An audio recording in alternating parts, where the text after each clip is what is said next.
There are so many topics that I love to talk about or that I want to share, and so many topics that pique my interest, especially anything to do with the quantum realm or the ethereal plane that we exist within. We just can't see it.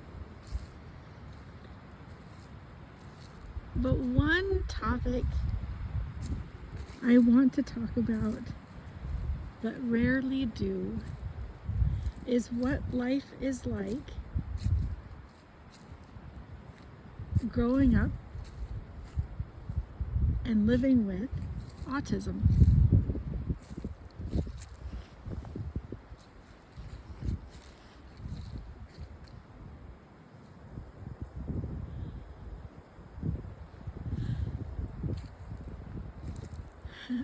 See, I get stuck because when I mention it to my own brain, my brain has a million things it wants to throw out and say, this is what it looks like.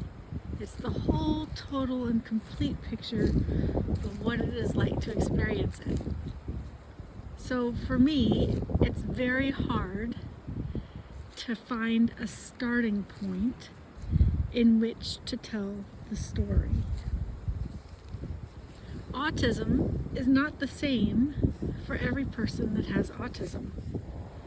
Typically, the autistic traits, the neurodivergence, is associated with other abnormalities. Some are highly intelligent. I'll say intelligence does come with autism.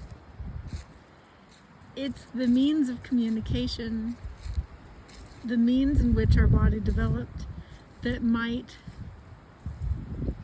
offer a hindrance to our expression or our ability to navigate the world around us.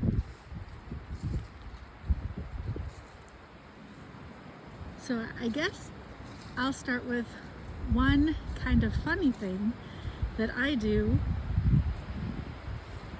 and that is hide. And the reason why I'm picking this is because I do have a neurotypical friend that has seen me do this throughout our association with each other, and he thought that I was either just being rude or funny or something, I don't know. But when I am not ready to speak to somebody, I hide. And it could be somebody I'm very familiar with or somebody I'm brand new with.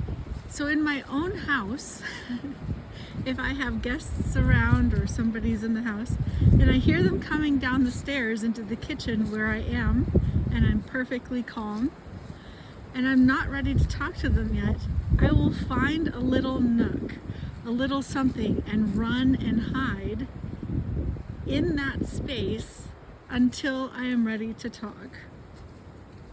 And I do that very often.